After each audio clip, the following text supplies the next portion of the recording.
Good morning, everybody. Welcome. A freilichen Isru Chag Lag Ba'omer, or Motzai Lag Ba'omer. Okay, so last week we had the schus to learn the first maimer of Likkutei Torah Parshas Bahar, and today Be'ezer Hashem will finish the maimer. We learned the first three chapters, and we're holding chapter 4, Perek Daled, which would be page 80. On top it should say Bahar. The Maimer ki Savo'u al Aretz Ashani Noisem Lechem V'Shav Saretz Shabbos Lashem Sheish Shanim. So it's Bahar. On top it should say Bahar. It's page 80. Perek Daled. You'll see on the second column in middle is Perek Daled. In the Hebrew numbers it's Daf Mem column 4. Daf Mem column 4 or page 80. Today's class is dedicated by Anat Braveman in tribute of a complete and speedy recovery for Naomi Bat Avigail, Refuat Haguf or Refuas Hanefesh, a healing in the body and a healing in the soul. Amen. Ken Yiratzin, it should be a Refuah Kreven, a Refuah Shlema, an appreciation of the classes that enlighten the world. Thank you very much, Anat, for your friendship and partnership. May you be blessed. So this Maimer of the Balatanya, he began with a big question. The question was that Parshas Bahar begins with the halachas of Shmita, the laws of the sabbatical year.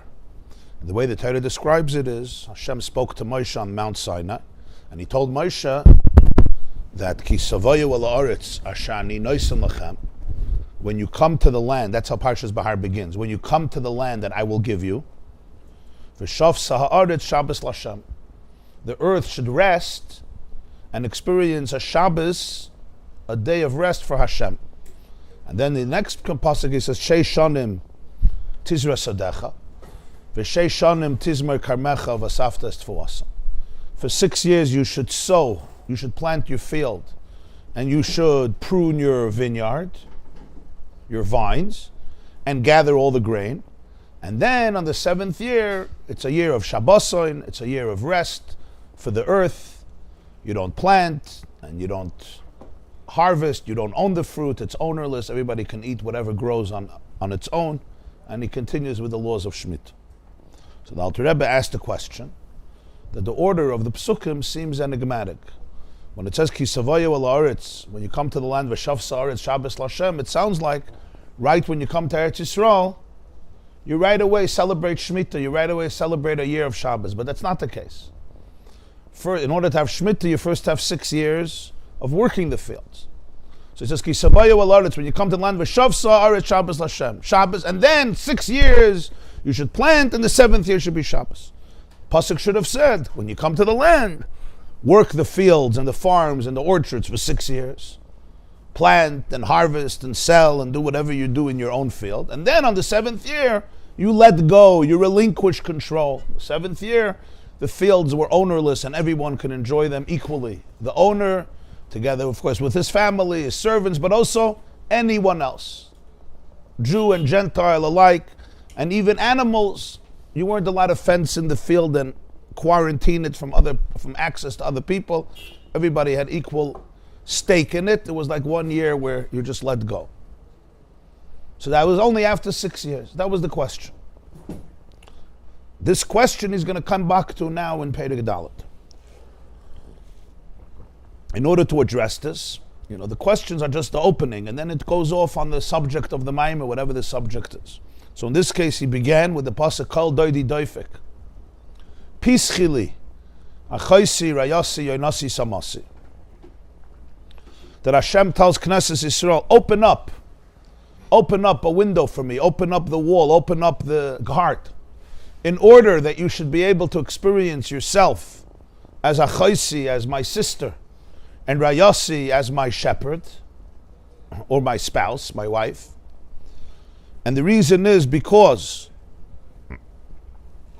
there is an essential relationship, as he discussed at length. The soul is a chelik elokam imal, and that is naturally, intrinsically the state of every soul. The word achoisi comes from the word ichui, connection, or a knot, Ichoi Alexandris, an Alexandrian knot, which is the greatest and most skilled and professional knot, it fuses two entities that were separate to the point that you can't even recognize any separation anymore. So Pischili, we need to open up. We have the opportunity to open up the walls and open up the blockages to be able to experience a chaysi. This he explained at length, what the blockages are, how the love could be concealed in many other loves or in many other emotions, whether it's anxiety or fear or stress or all different types of cravings and addictions. Whatever it is, a person could be overwhelmed with all different types of experiences, and it covers over the internal flow of divine connection and consciousness, which is embedded in the very fabric of the DNA of the soul and cannot be destroyed, cannot be tarnished, cannot be eclipsed. The question is, Pischili, how open I am to myself. Pischuli kichudesh al machat. And he discussed the difference of the tzaddik and the beinoni, emes lamito, isvas emes, how consistent it is. So it's Perek Aleph. Perek Beis went into the idea of Rayasi, which the Medrash says Rayasi is my shepherd, my sustainer, the one who shepherds me, who nurtures me, who feeds me. So the Medrash says in She'ashirim, this is all the pasuk in She'ashirim, chapter 5. Yisrael mefarnesin laviyim shabashamayim. We give parnasa, and as he explained, what does that mean? When I feed you, that which feeds you, the fodder of whether it's an animal or human food, becomes completely part of the consumer. You consume it to the point it becomes part of you. So Yisrael mefarnesin laviyim shabashamayim means that there's a state where it's not only you're a sister and a brother are still two people, even though there's a natural love. But food becomes you. It's not you don't say the food is my sister and it's connected to me and it's not it to me. There's no separation anymore. So Rayasi is a different state of oneness even than Achaisi. In Achaisi, it's two people. They may be very connected and they may be full with love and a connection and affection. It's incredible to the point that it's called a knot, where the two fuse. There's something Rayasi where there's it's completely indistinguishable one from the other, becomes completely absorbed. You don't even talk about two things. It's completely one. That's Rayasi. In the words of the Zohar, it's called Lishtava begufa de Malka. To be absorbed, to be drawn into the gufa de Malka, into the essence of the Malach. How does that happen? He says even a neshama is still a nivra, it's a created being. So for this he said you have the Torah. It says in Zohar there's three knots that connect to each other. Tlas kishin miskashron dabeda. Yisrael beiraisa. And Eraisa b'kutshabrichu you have Yisrael, and you have Eraisa and you have kutshabrichu, which is Yisrael. The Jewish soul, you have Torah and you have Hashem. And Ashrei Misha Balakan, the Gemara says, Ashrei Misha Balakan v'Talmud biyadei. Fortunate is the person who comes here. Here means Ta'olam Haba, to the next world. The Talmud biyadei, and his Talmud is in his hand, his learning is in his hand. Because through the Talmud, through Eraisa, you become completely one. On this he asked, the Talmud itself, learning itself, is the same issue. It's also manifested in the physical realities. Whether it's monetary issues, or civil disputes, or even just physical ideas, physical issues, even if you're learning about sukkah or tzitzis, or the biology of a person, whatever it may be, the blood periods of whatever it may be, but you're talking about very physical issues. So for this he explained, this was the whole main explanation that we discussed the last few classes. Torah is called bread. It says, eat your bread with my bread. I said the definition of bread is like every good food, that it becomes completely absorbed. And that's when it can feed you. So first it becomes part of you, l'chu lachmu, and then it and you become my bread, which means you become completely one with Hashem, and there's no distinction anymore. In order to explain all of this, he started to explain the system of how we make bread, Sidura de Pas. And he focused on the four malachas of planting, and grinding and kneading and baking. And that was the main focus of last class and the previous class. First is the planting, which is taking the seed and putting it in the earth and covering it over with earth. And the seed decomposes, and in that process, the embryo of the seed, the embryo inside the seed, the baby plant, begins to grow, starts kicking and screaming, kicking out its feet, which we call roots, lifting up its hands, which we call shoots. And the little tiny embryo morphs into a completely different reality as the seed coat, as it's called, withers away and fades away and decomposes. And there's nothing left of the seed. It became completely part of the earth, which now develops into a plant, into a shrub, into a flower, or into a tree, or grain, whatever it may be. And this process was explained at length how it works. We spoke about the seed, we spoke about the fruit, and we spoke about the koyach hatzemeach, the incredible generative, reproductive power that exists in the earth and all of the elements that are connected to the earth. The earth and the nutrients in the soil and the nutrients in the soil, the moist and the water, the oxygen and the sunlight. But without that, nothing can happen to the seed. The seed remains completely intact, but none of its potential is realized. It remains completely dormant and latent, and essentially just looks like a lifeless seed. Even though it has all of this potentiality in it, in fact, anything that's going to grow in the future is all there in the seed. But it's only in the earth that the magic happens, where the true power and the true energy of the seed could be brought out. The nimshal for this was, this is a metaphor, in Torah you have the three aspects. You have the source of Torah, which is the divine earth, like Mother Earth, the source of Torah, which is Hashem's infinite wisdom. You have the seed of Torah, which is the way the Torah is concretized in the physical world, the way we learn it and address it here. You have the fruit of Torah, that's the way the Torah is experienced in Gan Eden, in its full luster and beauty and geschmack and flavor and scent and color. But schar mitzvah, the reward of the mitzvah is the mitzvah itself. It's just seeing what the mitzvah is. Gan Eden is simply the outgrowth which comes from the seed, which is the Torah here. In fact, we say, Torah loy b'shamayim. A halacha in Torah is established here on earth. And the reason is because the power, the DNA of the tree is in the seed. The living cells that have the ability to create a tree and a whole new generation of fruits is in the seed. That's where the atzmius, the core of the koyach hatzemeach is. That's where the tachay aretz desha, it's in the seed. The truth is, in the seed itself, it's latent. And if you don't have the other components, if you don't have the earth in which the seed is in, nothing will happen to the seed.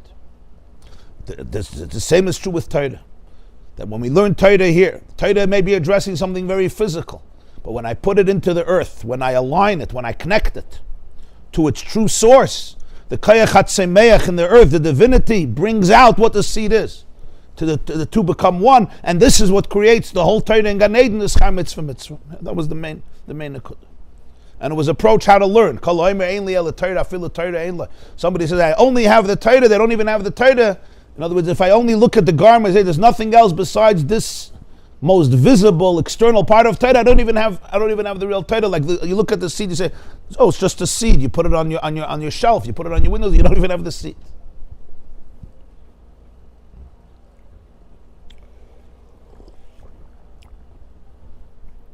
In order for a person to do this with Torah, they have to be able to do this with themselves. And that's why it says that you learn after davening. Because davening is the same process when we take our seed and we put it also into the earth. And this is the concept that he said that davening is ve'eshpeches nafshi lefnei Hashem. Davening is called nefesh. Davening is the process of what the Maimer began, achoisi. I could look at myself in very many different ways. But to be able to take that very self and align it with its source, like taking the physical seed and bringing it back into its source, where it initially emerged from. Where did the first seed come from? From the Maimer, from the utterance of Hashem, Tachei Aretz Desha, the power the spiritual power that he invested, the power of ayin that he invested into the earth. That's where the original seed came from. Tachei is letters Eish Das. So when a person brings their own soul and their own body back into alignment, into achaisi, with the Ein Sof, which we call the bittul, into the ayin, just like when I put the seed and the seed is decomposes. That's the bittul of the seed. You would think if the seed decomposes, it loses its power. No, that's where it becomes what it could become.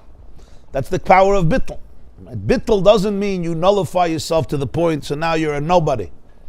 Bittul means instead of remaining a seed on the table in my dining room, you become a tree that is so much taller and more powerful and can feed and nourish and sustain, and it could sustain generations because this tree will give you at birth to another one and another one because it produces the next generation of seeds. So the paradox is, as long as the seed is visible and conspicuous and self-contained, it's worthless. It's valueless. It's not valueless, but it's completely not what it is. When the seed becomes inconspicuous, when it gets buried, it's not really buried, it's planted. And suddenly, wow, this is a giant emerged. From this seed, a giant emerged. It was all there. And that's what bittul means. Bittul is always the greatest form of self-actualization. By surrendering the coat of the seed, by surrendering the cover of the seed, all the layers, all the levushim that are there for a purpose to protect it, but they can also completely eclipse and block out its power and its creativity and its reproductive magic and ability to be able to create a new generation. That's what tefillah really means. When the person does this with themselves, aligns themselves with what he calls chachma ilah, the divine supernal wisdom. Now when I learn, the Torah is the same, is in that space. That's planting. Then there's the grinding. You remember what grinding is? Grinding is the ability to be able to take things apart within myself, which is vulnerability and humility. In fact, learning is called girsa. We call learning girsa, garsinan, which actually in Hebrew doesn't mean to learn, it means to crush. It says in Tehillim, he brings the pasuk, garson, kufyates, garson nafshi l'savel mishpatecha. My soul was crushed. What's the idea of real learning? Is dissecting. Dissecting means you take everything apart. It's like you crush something to be able to find all of its parts. Emotionally, what that means is complete honesty. I'm ready to look at every part of myself without running away. V'shachakta mimena hadek, like it says by the Ketaitis, to be able to grind it and then grind it again. And before Yom Kippur, you have to grind it again. Machziron l'machteshes be'erev Yom Kippurim v'sheicha kan yafa k'dei shtei daka min adaka. Yom Kippur, the powder of the Ketaitis had to be thinner than thin. So you had to bring it into the grinder, to the meducha, the mortar, to grind it and crush it again. Spiritually, daka, if you want to be able to experience your ultimate edelkeit, your daka, I have to be able to do a second grinding, a second tchina. Then there is lisha, there's bringing in the water. You have the flour, but the flour is separate. The water brings it all together. That's what kneading is. It takes all the particles of flour and turns it into a cohesive, integrated dough. That's what integration means. From fragmentation, I go to a place of integration. The pieces are separate. The water brings it together. It says not to be in a state of pirud, of fragmentation. And that's the love of water. Then comes the baking, and this is already the love of fire. Deeper than the love of water is the love of fire, as he explained. And the second aspect in baking was, you remember, the empathy. Yosef, when he sees Binyamin, nichmeru rachem avalechav, his heart is kindled with warmth. Nichmeru, Rashi says, was burning. That's baking. Baking is a fire. Kisikrav, when you want to get close, you have to bring carbon, mincha, mafe, tanur, yesh aim l'mesoides. I'm just repeating the main nekudas.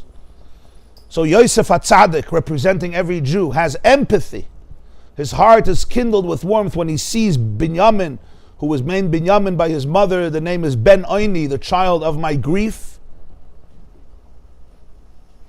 So he says one ought to be able to experience all the empathy on the story of their life. And as he puts it here in the Maimer, every person has a different story. To be able to look at your soul and its entire story and how it descended to wherever it descended. Kol chad from madayada inaj benafshe. Every person according to what they know, because nobody else knows your story. and to truly have compassion for the divine spark, the divine consciousness, the divine infinity inside of you. That's what Yosef is feeling. And then Yosef cries his heart out. When he experiences it, Vayova Yachadra Vayev Kshama, but where does he cry? He cries there. He comes out, he holds back, Vayesapek, and he says it's time to eat bread. So the Rebbe says, this compassion, this empathy, where you can really experience the entire story of one's life, including all the pain and the grief, and especially what the soul went through, because the soul goes on such a powerful journey, and so it comes down to a very, very remote place where its purity can be completely eclipsed. That creates hot tears. But those tears don't overwhelm me to become a basket case of grief. As he says, the tears remain in the cheder, vayev kshama, and then Yosef says, simu lechem. Now we can start learning. And now the Torah is a different learning. It's baked Torah. It's a baked dough. It was baked with the fire of compassion, with the fire of empathy. It's a different Torah, it's a different experience. And as he says, when bread is not baked, you can eat it, but it remains separate from your body. Your system doesn't integrate it. It's food that's not fully edible. We can eat it, but the system spits it out because there's a separateness. It has to be baked and baked well in order for it to be integrated seamlessly. So it's the same as Torah. People could learn and learn and learn, but they never became Torah. They never became one with it. They say that a Yid once came to a Gadol B'Yisrael. They said about the Tzemach Tzedek or about others. So now I learned ganz Shas. I learned the whole Shas. Said, was hat dir Shas gelernt? What did the Shas learn with you? I learned everything. Did it learn with me also? Did it teach you anything? It's not to be mevatel chas v'shalom somebody learning, but sometimes it remains separate. Why? The bread wasn't baked. Because in order to bake, you have to go through this whole process of the grinding and the kneading and then getting it into the oven. Having the fire, then it's baked. And when it's baked, now it becomes part of you. It's a gewaldige Maisa. I probably shared it once. Really a beautiful story. There was a Jew known as Reb Pinchas Horovitz. Reb Pinchas Horovitz was the Rav of Frankfurt in Germany. He was a great Gaon in his generation. He's known as the Baal Hafla.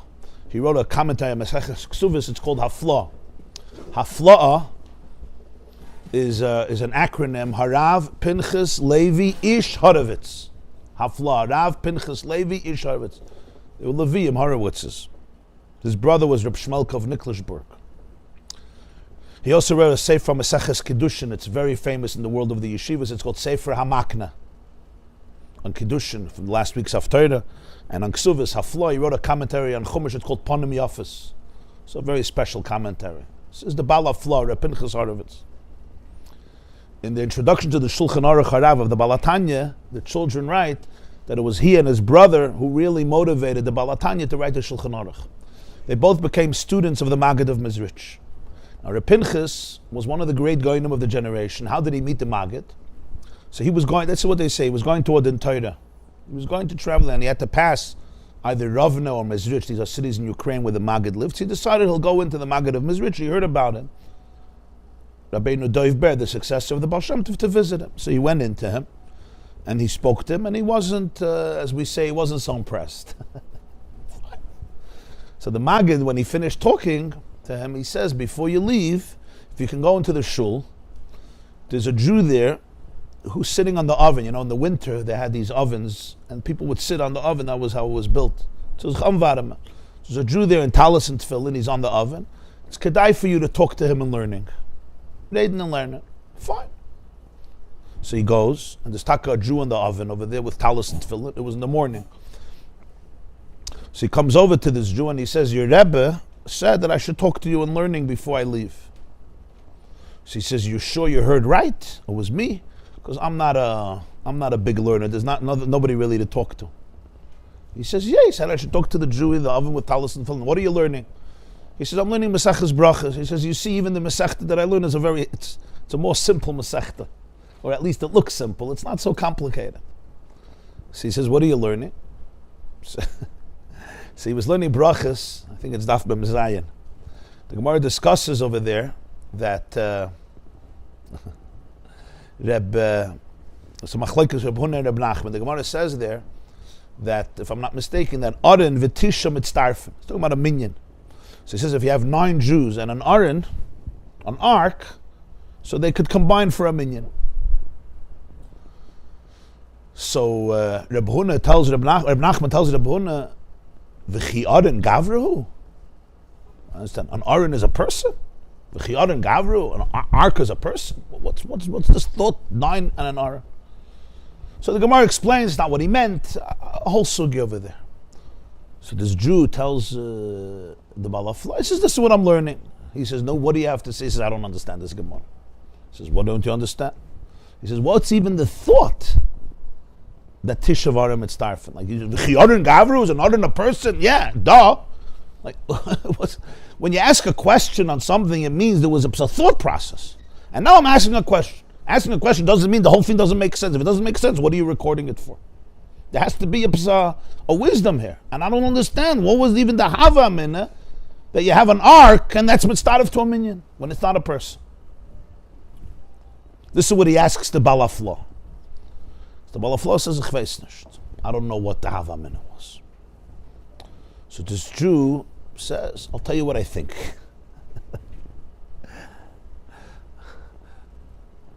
He's saying something very deep.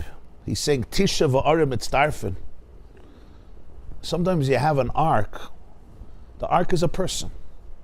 What's an Aron? An Aron has within it Sifrei Torah. So you have a person who has in him, inside of him, all the Torah. So it's the best minyan. Zog the Gemara, V'chi Aron Gavru. You think being an Aron makes you a man? You think it makes you a person? It makes you a Gavra?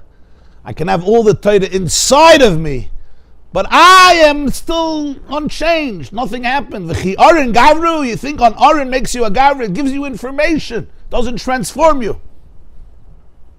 This Jew was Reb Zusha of Anapoli.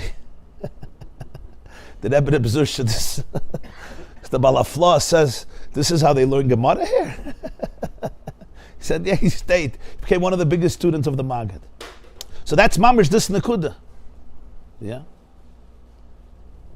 And people often complain, and it's a very deep lamentation that they learn and learn and learn, and they taka learn, and they learn more and they learn more, but it doesn't really make the change they're looking for. So they go to somebody and say, you have to learn more. And it's always good to learn more, there's no question. You can't go wrong. But the key is my Torah baked? If it's not baked, I could learn and learn and learn, so I become an Aron. The Gemara has an expression, Sana Male Safra. It's a humiliating expression. So Rashi says, Chamor Male Svarim. A donkey filled, laden with books. Huh? Today we have a good word for it. It's called artificial intelligence. There's nobody smarter than artificial intelligence. Google knows more shas than anybody in the world. Trust me. I put in, it knows it already. Google knows everything. Right? But I don't stand up when I see Google.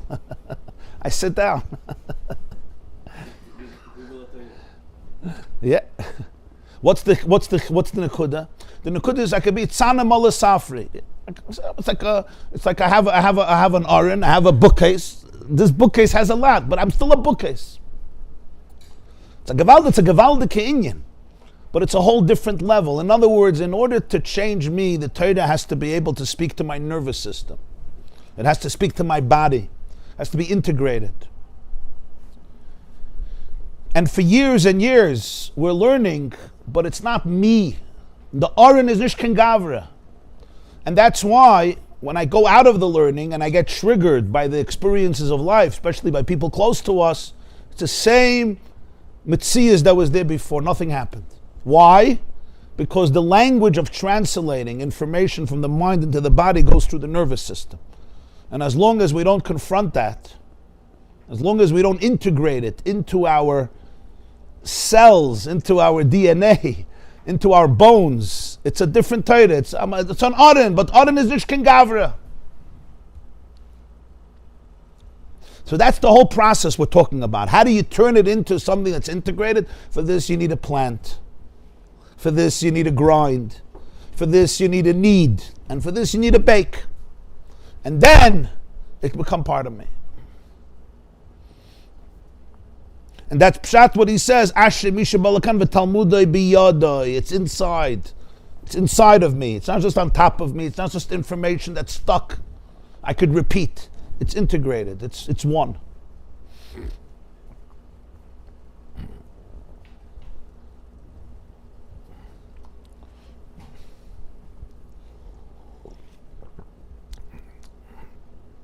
When the Torah comes after empathy and awareness of the true pain of the soul, it's a different learning. It's learning where there's a relationship. There's an experiential relationship. When there's an experiential relationship, you're transformed in the process. It's part of you. Everybody understands? It became part of you?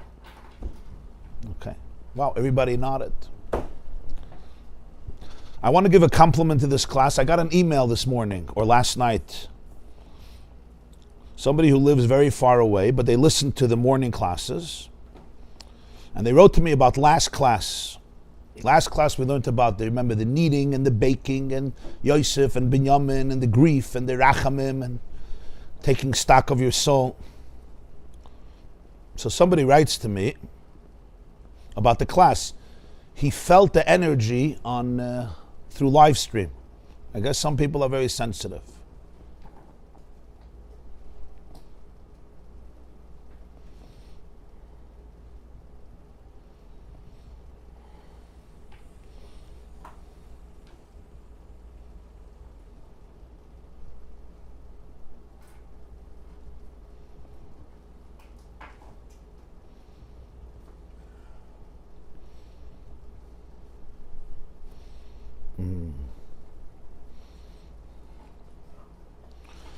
One small thought on the shiur you gave Thursday, Likkutei Parshas Bahar, which seemed to have even your regular audience spellbound.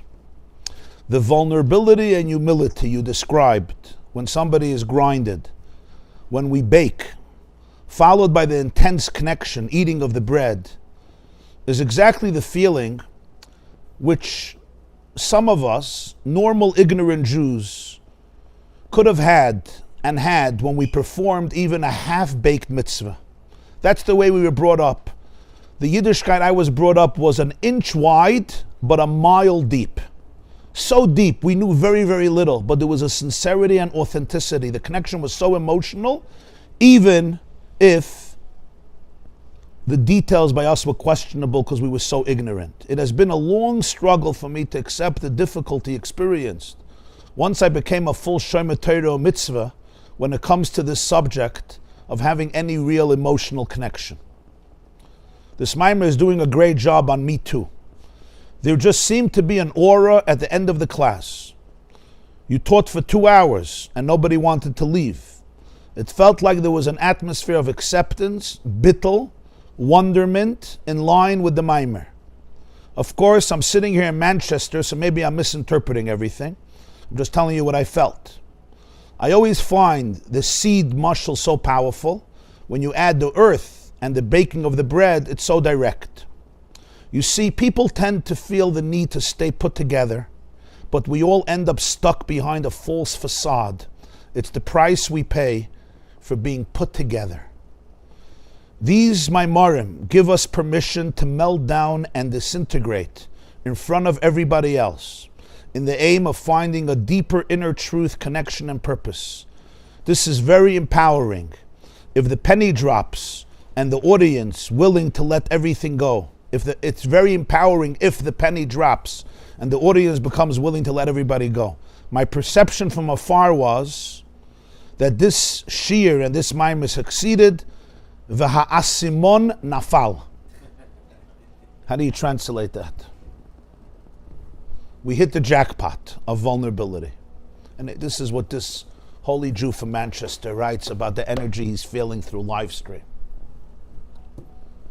So thank you for being part of that.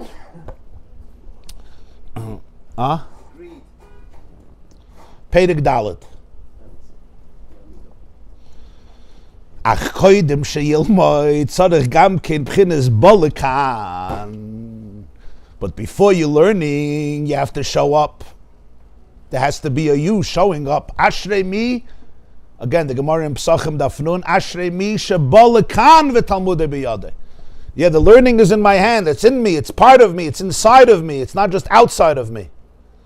But Ashrei mi shebolikan, I have to show up. And this is a very interesting expression of Chazal. It could have been Ashrei, somebody who goes to Olam Haba with Torah, somebody who learns Torah in their life. The expression is he comes here. What does it mean he comes here? Dahainu la'oidir sa'ava b'tfila b'mesidus nefesh u'bitl b'metzius elav yizbarach k'dei sheyuchal lilmoid acher kach al derech hanal.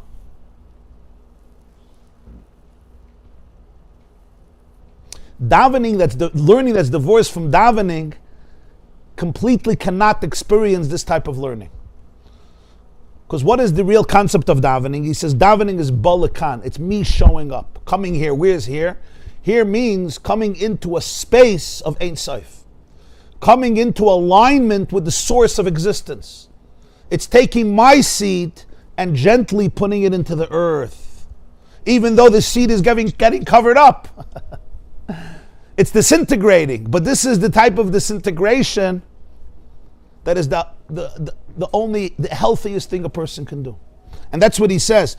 To arouse the intrinsic love during davening, which is a form of Mesidus Nefesh and Bittul B'Metzias.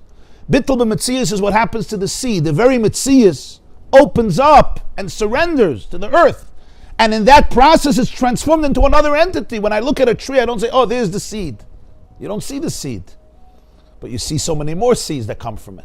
So Bittul B'Metzias is that ability to let go of all the facades and all of the egoic concepts and ideas and minds and blockages, and that's what tefillah is. Then you could learn in the way that we spoke about. Then I could plant the learning into the earth. When I'm learning a shtickle Gemara, I'm learning even a Rashi, I'm learning a pasuk Chumash, I'm not holding on to the external garments only. I put the seed of Torah into its earth. Because as we said, every nekuda in Torah comes from ayin, it's Ein Sof. It just got concretized in this form. And that's why the seed, don't be deceived by the outer veneer of the seed. See what is inside the seed. See the living cells. See the DNA. See the koyach hatzemeach, tatshe, eish das that's in the seed. Even though it looks very physical and it even could look very, very technical. It's as technical as it gets. But the technical component is, I don't want to use the word cover-up, because here it's not a cover-up, but the technical component can easily eclipse what's inside of it. It has to be, the environment has to be rights, because the seed has a contract. Yes. And checks. Yeah. The environment is Exactly. correct, then I can open up. Exactly. If the environment is not correct. Exactly. I don't want to even open Very good. The seed has a lot of bodyguards. It's called a seed coat. I told you a seed has three parts generally. There's the seed coat, that's the lavush. There's the endosperm, that's the food it eats. It's basically like rice that we eat. And then there is the embryo. The embryo is the little baby, the plant. But the embryo can't live until there's leaves getting sunlight, photosynthesis. The embryo can, so it eats the endosperm and it's protected by the coat. Why is the coat so important? Because if not, you could put a seed here, and if it starts getting light and water, suddenly it opens up, and it's going to be a waste of time. All its energy is going to be wasted. So the seed is very protective of its properties. It has to make sure the environment is right. Did you give me the right soil? Did you give me the right sunlight? Did you give me the right moisture? Did you give me the right temperature, the right oxygen? If not, I'm not opening up for anybody. The same is true, happens to us also.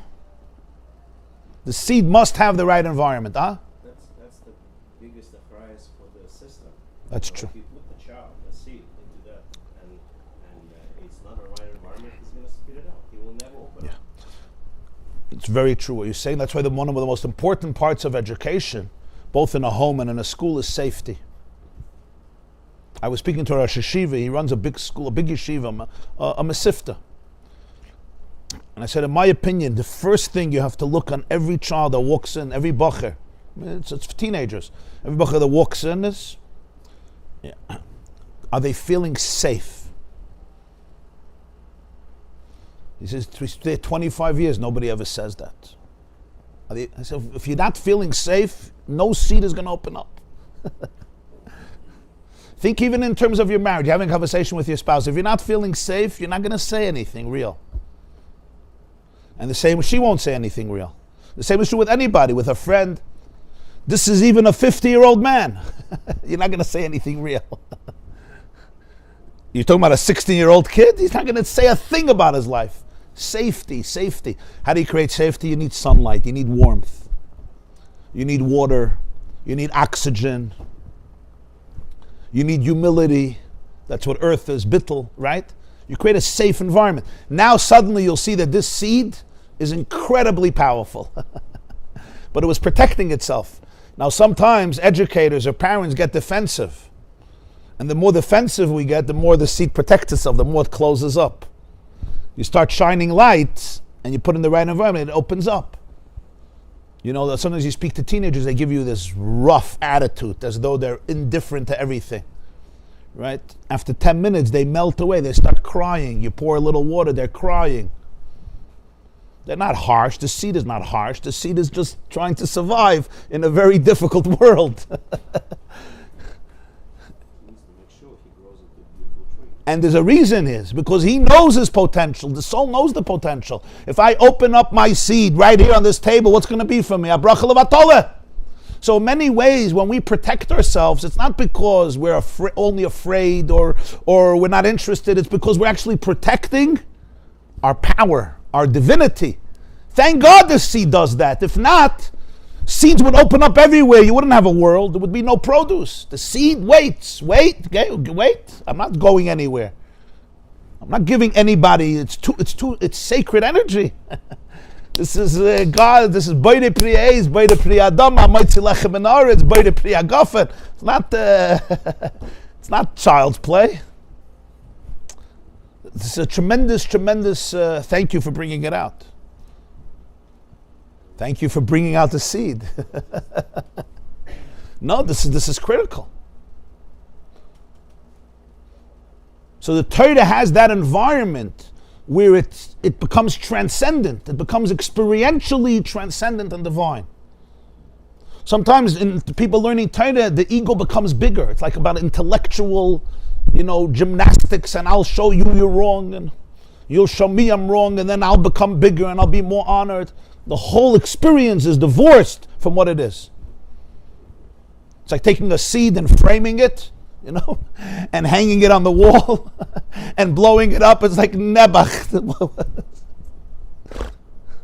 You want a seed, put it in the earth. Don't show it. Don't show it off. Let it do its magic. Doesn't need to show off.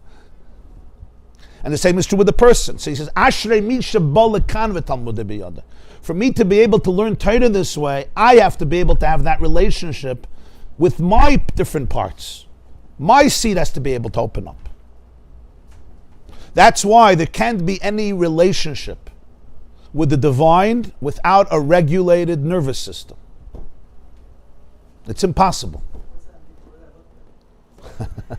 That's a good question. Yeah, for Ashkenazic Jews, that's a tough one, and even for Sephardic Jews, it's a tough one.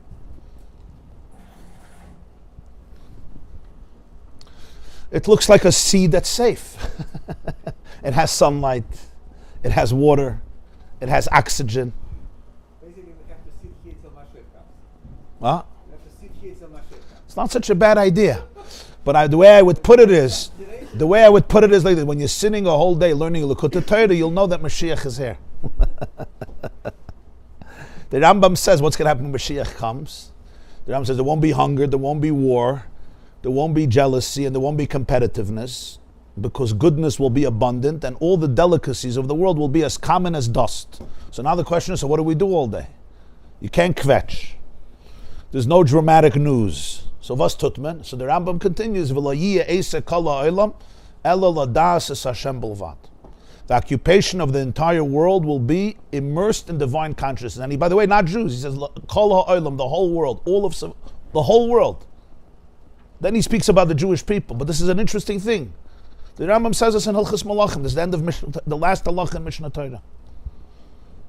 So it means the bliss is going to be so powerful, the whole world is going to be immersed in learning, and not just learning, experiencing. Ladas is Hashem. Das is intimacy.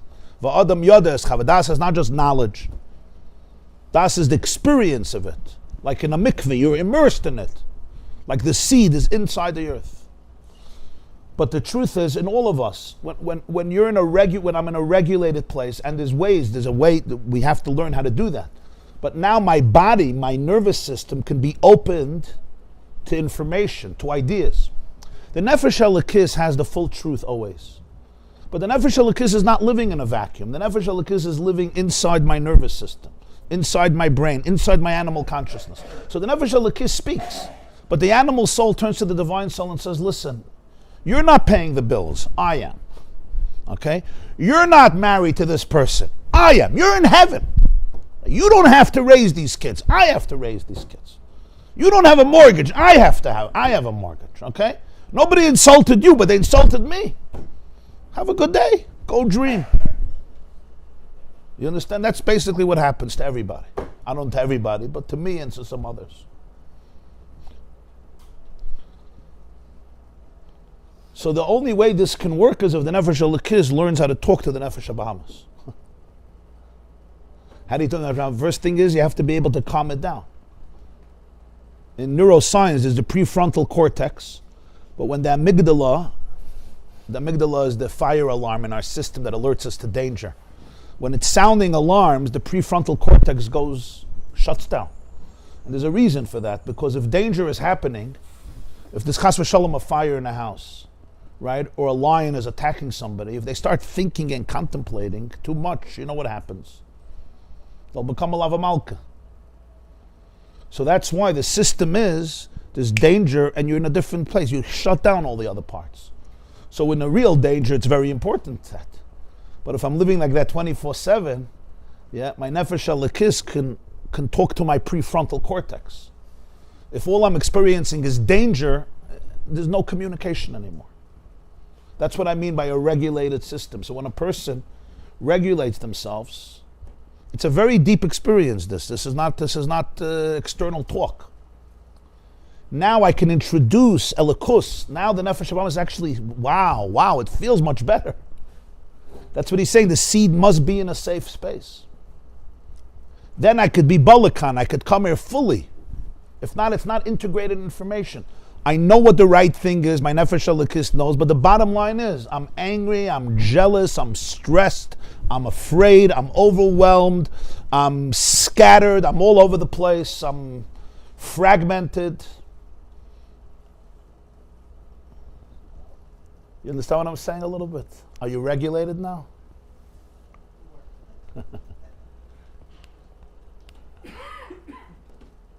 Regulation is not through words.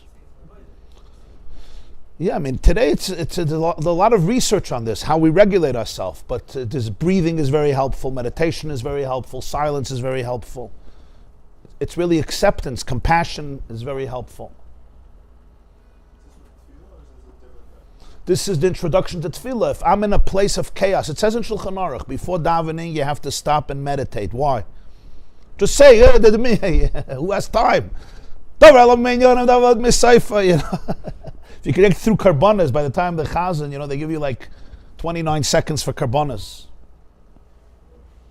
The two things where everyone is like the Baal Shem Tov, they do kvitzas haderech, is v'hurachom on Monday and Thursday, and karbonas. It's like the Baal Shem Tov's horses.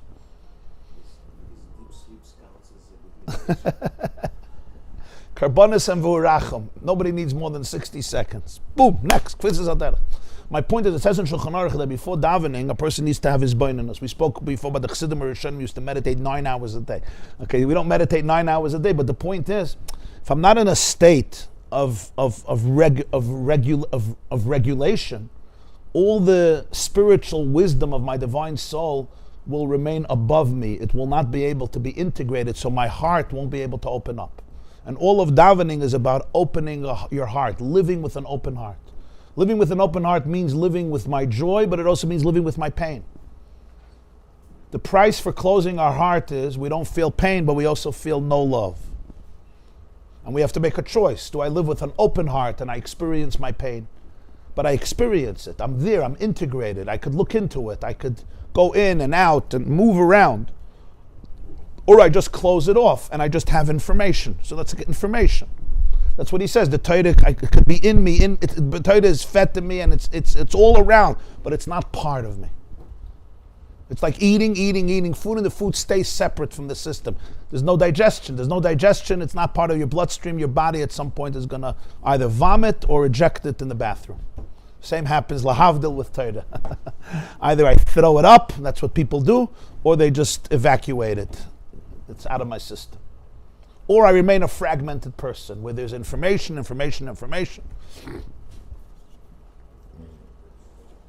For informational purposes only, yeah. Nothing of this is relevant.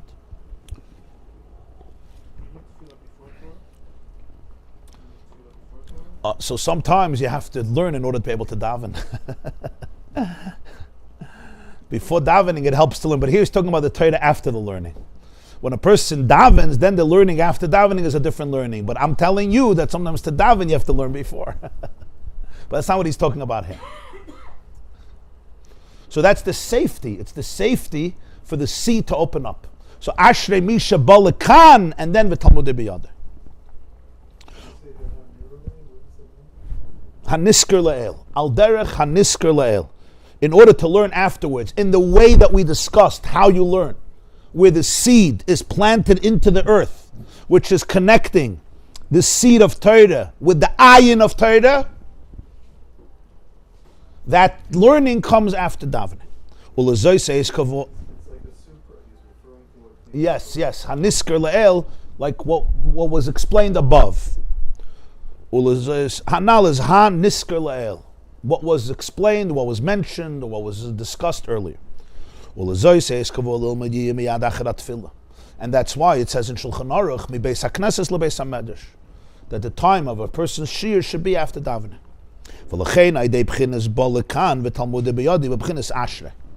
When somebody comes here and the Talmud is biyadai, so the Gemara says, oh, there's ashrei misha balakan. There's an ashrei, there's an oisher. The word ashrei is from the word oisher, fortunate, blissful. As he said in parentheses, this is what's called keser, which is ayin, which is the source of chachma. You go to the place of ashrei. Based on this, we'll understand what the pasuk says. Remember, the beginning of the question was, when you come to the land, you don't do Shmita right away. So he says, V'zeu, now we'll understand the spiritual interpretation of these verses. Ki Savo'u alaretz, when you come to the land, Pirush, miyad ki Savo'u, right when you come. Shubchinis balakan, this is what the Gemara says, Ashrei misha balakan, show up. Ki Savo'u alaretz, when you come up, right when you come, v'ya'oidu sa'ava. B'bchinis hatfila, b'chinis nefesh, k'mashakasuv, v'eshbeiches nafshi, b'chinis eretz al yayin. To show up, the first thing I have to go is go into the It's just like when I take the seed, I plant it in the earth. And if it's not merging with the earth, if it doesn't fuse with the earth, it remains separate, and its true energy remains unactualized. Ki Savo'u, in order to show up, Ki Savo'u, when you come, El ha'aretz, so the person needs to be able to allow themselves, to open themselves up to the love. That's like opening the seed. Again, it's all about pischili. Everything is in the seed, but it's closed up. It protects itself. That's what we're all doing. We all have coping mechanisms to protect ourselves, and there's a good reason for it. It's not just because you're afraid. That's true too. But it's also because you're afraid to squander your true love. It's a tremendous idea. You know, we often criticize ourselves. You're so afraid. You know, you're a scaredy cat, as they used to say in school. It's much deeper than that. You're not just afraid. You know what's inside of you. And you don't just want to give that up. You don't just want to squander it. So there's a justified fear. In other words, all of our protective mechanisms come to protect usually something very sacred and hollow and divine. So even if those coping mechanisms wreak havoc in my life because they're just completely shut me down to life, But understand that you have to have compassion and empathy for them, because in their own mind they're trying to protect that incredible power in the seed. And then we can go along, we can go the next 70 years with coping mechanisms. So ki Savo'u, to show up el haaretz, have to be able to go into the earth. That's the bittul. That's what davening is. As he said before, davening is nefesh. Ve'esperches nafshel lefnei Hashem. It's showing up with my soul. It's showing up with me. Into Eretz Elyoina. Eretz Elyoina is the divine earth, the divine mother, into the divine womb. The Eretz is like the divine womb. It's alignment with the divine womb, with the oneness of infinity, with the oneness of the universe. To be able to experience yourself as part of cosmic oneness. And that means the ego becomes invisible. There's a death of ego. That's what happens to the seed. It's scary. So that's the first thing. Asher ani noisim lechem, and then he says it's the land that I give you. Ki ha'ava ha'amitis yabah milmayla. Ela shetzarich yisrael adam b'seres d'latatis seres d'leil. The real love is a gift, comes from above. But in order to experience that, I need to open myself up. That's the expression. Isarusa de lasata creates isarusa de leila. Isarusa de lasata means an arousal from below is what generates the arousal from above. It's like we learned about mayin nukvin and mayin duchrin. The feminine flow arouses the masculine flow. Sometimes it's the other way around. But there's nothing as powerful to the man when he feels the enthusiasm of his soulmate. And conversely. So the same is true, Kabbalistically, spiritually, this begins in the source. Isarusa de lasata creates Isarusa de leila. And once it's Isarusa de leila, now is when the real power happens. So ki Savo'u el haaretz, you'll come into the land. You'll go into the earth, el haaretz, to arouse this ava, pischili. But you have to know, ashani noisim lechem. The greatest gift happens from what I give you. It's the gift, it's the love that you're experiencing from Hashem, that He gives that to you. That's where the real oneness happens. I have to do my part. But then there's a gift. People know, people who do spiritual work and emotional work know that you do, and then something opens up, and there's a flow that's beyond your expectation. It's beyond what you prepared for. It's beyond what you imagine. That's Ani noisim lechem. I'm giving you this land. The real Ava is not the love that you're generating in your own mind. It's the experience of love that you're getting from the other. Just like in a relationship. You could prepare and open up, but it's what you receive from the other that really changes the reality. But I cannot force that, because that comes from you. That comes from the other. I can open myself up to it. V'az, and then v'shavsa haaretz. What's the next step? Then the earth will rest. The hainu k'mashakasav b'sifra d'tzniasa v'ara is batalas. Sifra d'tzniasa, he mentioned in the end of Perek Aleph, is a section of Zohar. It's called the secret book, or the modest book, or the hidden book. It's part of Zohar Parshas Truma. Zohar is a commentary on Chumash. There's different parts of Zohar that have very famous names. For example, there's Idra Zuta. That's what Reb Shimon ben Yochai said on the day he passed away. That's in Zohar Parshas Azinu. He gathered the people. Idra means a goyim, a silo. They were sitting like in a silo in a circle, semicircle. So it's called the Idra. So the Idra Rabba is Parshas Nosai. Idra Zuta is Parshas Azinu. Sifra D'Tznius is Parshas Truma. It has 5 chapters. The Arizal says Keneged Chamisha Chumshe Torah. And there's a commentary of the Vilna Gaon on Sifra D'Tznius. It's one of his most powerful Kabbalistic works. And much earlier, a commentary from the Arizal on Sifra D'Tznius. Sifra D'Tznius is considered one of the foundational and most mystical and difficult works of Kabbalah. And it's literally called the Book of Secrets, or the Book of Hiddenness, or the book that's hidden, Sifra D'Tznius. So Alter Rebbe quotes it here. He quotes it twice in this Maimer. V'shavsa haaretz, he says, Ara is batalas. The earth experiences bittul. That's how he teaches v'shavsa haaretz. Literally, v'shavsa haaretz means the earth rests. You let it relax for a year. You know, agriculture, Shmita, respects earth. You can't just work it and work it and work it. Earth also needs a vacation. The Sifra D'Tznius says, V'ara is batalas. The earth surrenders. The earth experiences bittul. So that's what v'shavsa haaretz means. The hainu sheyebchinas bittul koiches hanefesh b'metzias b'bchinas achoisi hanisker leh.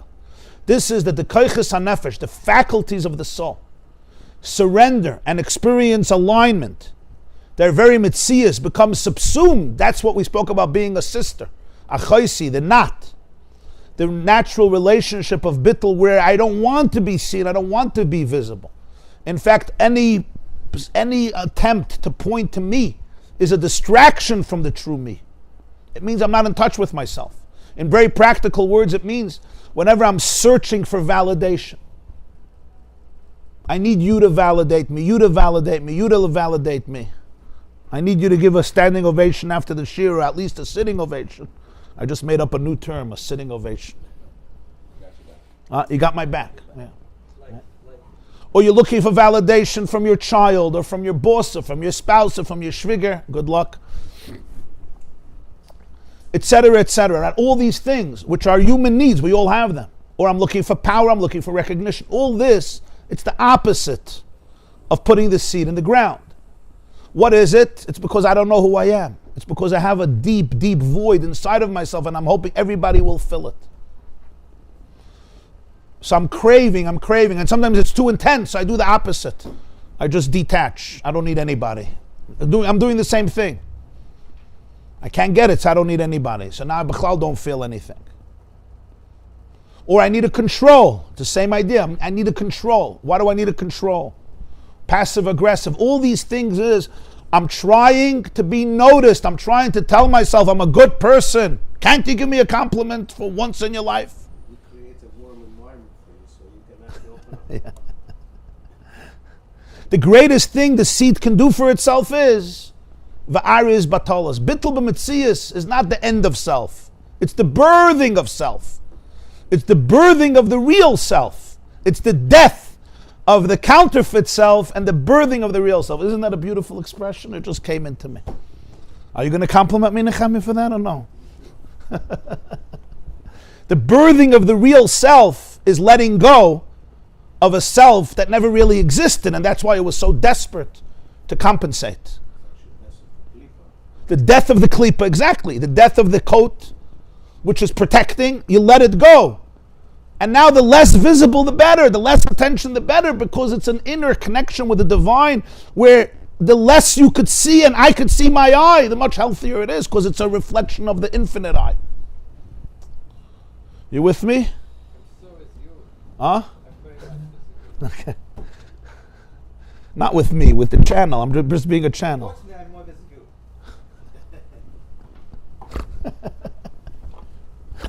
You're very nice. You're analyzing me. Okay. No. It's fine. It's No, fine. I'm serious. No. You remind me of a story. There was a big Rav who came to town. He held from himself a lot. And he came to give a big speech, and the whole city came. And there was one man sitting in the front. And the rabbi started to talk, and this man goes like this. 5 seconds later, the rabbi continues, this man goes like this. 10 seconds later, like this, like this. 2 hours, this rabbi spoke. And the rabbi was blown away. This man must be the genius of a century. Like every few seconds, right? Every few seconds he's masking, and then he has an upshlag, but Tosfos says fakert. Yeah, but there's another Tosfos. But the Rashba says the opposite. Yeah, but there's a Ramban, but there's a Ran, but there's a not Rashi, but there's a Yerushalmi, there's a Sifra. 2 hours. He's like, wow, who's this man? So he goes over to him and he says, I've always been looking for my ultimate student, and I think I found you. Like, that was unbelievable. Like, I saw that brain moving around, agreeing, disagreeing. He said, actually, I wasn't listening to what you said. I don't even know what you're talking about. So he said, what were you? He said, I'll tell you the truth. I had an old goat. I got an alte buck. I had an old goat. And I got lost. And I miss it. It had a beautiful beard.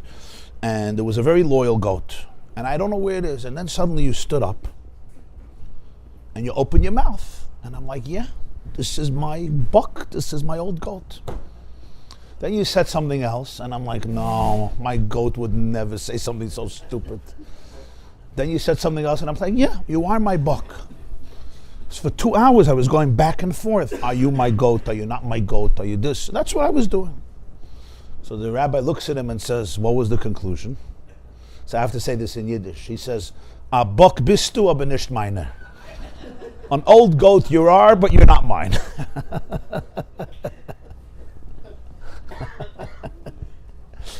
I'll call upon him. So that's V'shav Saaretz. V'shav Saaretz is Va'ara is Batalas. the earth experiences this bittul to the source. That's what achaisi is. And then he says, Shabbos Lashem, bittul acher bittul. The hainu betchil v'shav sarz v'bchinas sur meira, v'acher kach Shabbos Lashem v'bchinas v'asei toiv, tzarech shiyeh gam kim v'bchinas bittul anal.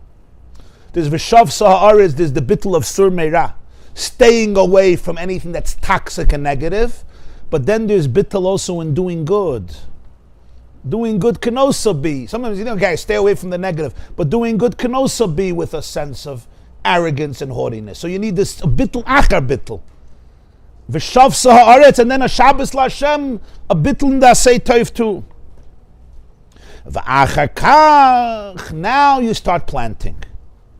Now we understand. Alter Rebbe said, why do you start off with Shmita? He says, because that's the avodah. First is tefillah before learning. Savo'u v'shav sa'aretz Shabbos Lashem, that's the experience of davening, where you go into the earth, where you plant in the earth, where you align yourself with the source. Va'aris batalas achoisi. Then there can be rayasi. There's no rayasi without being achoisi. Rayasi happens through the Torah. When the Torah becomes part of me, I become part of the Torah. And the Torah goes back to the source, and therefore you become God's food because you become one. But before that, there has to be Ashrei Misha Bolakan, and then the Talmud biyada. Ki Savo'u alarz v'shav sa'aretz Shabbos Lashem. That's Bolakan. Now could start the learning after the davening. What is that? 6 years planting, that's the 6 darim of the Mishnah. Tizra be'eretz elyonis nikra sadeh chakal tapuchin kadishin b'chinas dvar Hashem lius kamosh lazriya anal. When you learn Mishnayos, you have to plant it. You have to take the seed and plant it. Every Mishnah is talking about something physical. A debate, a dispute, a practical issue. Take it and plant it. Shei shanim. Tizra sadech, all the Shisha Sidra Mishnah to be planted.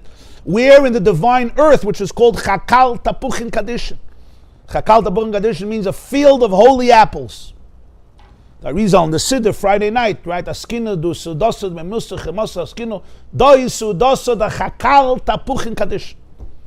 The field, Chakal is a field in Aramaic. Tapuchin apples, Kadishin holy. So this is the divine earth. Dvar Hashem zu alocha. It's really Dvar Hashem. It's God saying this. It's all divine energy. Every mission is divine energy. Am I experiencing the divine energy, or it's just a seed outside of the earth? Plant it. V'sheishanim tizmer, now is 6 years of pruning the vine. Hu b'chinas Talmud shu taimei ha-mishnah, that's what I saw. Now is learning Gemara, which is the reason for the Mishnah, the logic of the Mishnah. And that's the uniqueness of a vine. It produces wine, which is defined by the geschmack, by the flavor. Wine is full of flavor, and wine connoisseurs can explain to you the intricacies of what a real cup of wine is. So first is the field, is the Mishnah. That's like the basic grain. And then is Sheishanim Tizmer Karmecha. That's the Gemara, which explains, it gives the tam, the depth, the background, the logic, the intricacies of the Mishnah. That's the Gemara. This answers the question why he speaks about Shabbos before 6 years. It comes after 6 years. The answer is before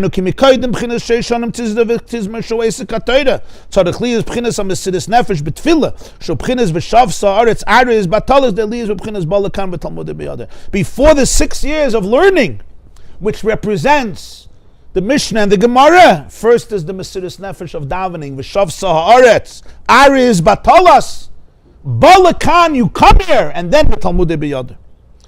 V'hinei ba'avodah sakenim tzarich ulazamer. When it comes to the grain, he says plant. When it comes to the vineyard, he doesn't say plant, he says tizmer. Tizmer means prune. Prune actually means cutting away the weeds and the things that are infected with bacteria or fungi or infections. That's what tizmer is. To cut down the thorns which are undermining and destroying the vine. That's what tizmer means. Pruning, it's not planting. Here it should also be planting. This is essential to planting. The Gemara says in Shabbos that when you prune on Shabbos, you're liable, just like you planted. Why? Because the purpose of pruning, what? It's a form of planting. What's planting? Planting is cultivating the seed and preparing the soil to be able to grow. Removing the thorns is not just removing a thorn, it's planting. Litzmuche peri of it, the Gemara says in Shabbos. It helps grow the fruit, so it's part of the malacha of planting. So when it says tizmor, it's like planting. And that's what learning Gemara is about. Major part of learning Gemara is removing the thorns. One of the real reasons people don't enjoy Gemara is because they don't do this. It's the ability to dissect it and say this doesn't belong here. That's what he says. You have to figure out what was the self-actualization in the Gemara. What was the initial thought? And then all the questions created because of a wrong conception. And now you could remove that conception and come to a conclusion. Or even understand what the one who asked the question, what he was thinking. Without that, you'll never reach clarification. So a major part of learning is learning how to think. What belongs here, what doesn't belong here. What was my first thought? What was the second thought? What was the initial thought that made the whole foundation wrong? And how do we reject that thought and bring in a new thought? Or the one who asked the question because he was dealing with something, what was he thinking? That's mamish like taking the vine and saying, wait, we can't get here at grapes. There's too many problems. Here's a thorn, here's a problem. The halacha is that's part of learning. Mishnayos is more clear because it's more the halacha. But the Gemara is all about the question and the answer and the refutation and the proof to the refutation. But then we refute the refutation. So then we have another question, but then I have another question. And this is very, very intricate work of cultivation. And that's why it's called wine. The kerem produces wine because it brings a simcha. When you have clarity, there's nothing like the clarity that comes after the clutter and the confusion. The Mishnah is called bread. It's the basic staple of food, not the food of joy. Wine is a drink of joy. The pasuk says, "Lechem levav enish yisod." Bread nourishes a human heart. It says in Tehillim, "V'hine ksiv yayin v'samach levav enish." So that's the Mishnah, and then you have the Gemara is the wine. Now the pasuk says in Tehillim, wine brings joy to man. It also says about wine in Sefer Shoftim, it gives joy to God and to man. Which one is it? There's two types of wine. There's two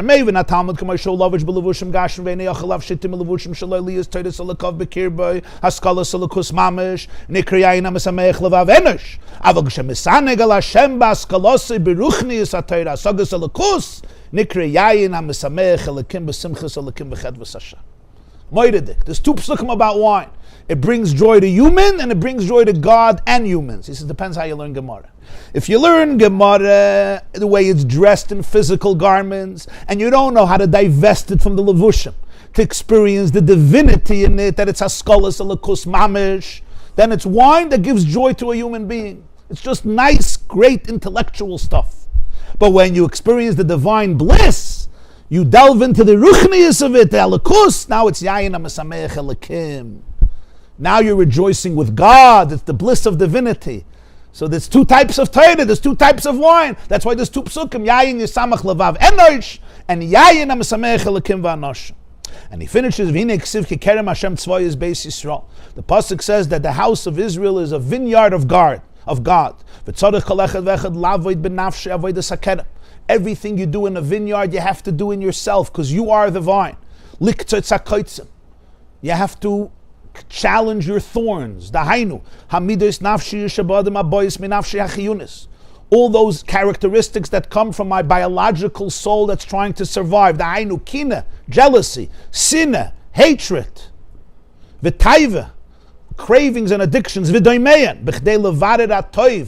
not because there's no good, to bring out the good, to clarify the good, to select the good. And after this selection and this work. Shabbos, Shabbos, and Yiyel Oretz. He finishes again after the 6 years.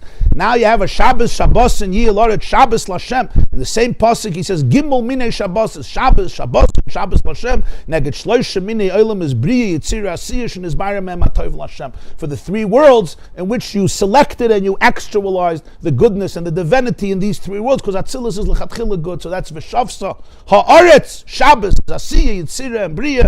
V'dai L'mevin, this will be enough for the person who understands. Have a beautiful day. Be'ezer Hashem will continue Thursday morning, 7:45. Tomorrow is a class for women, 9:30.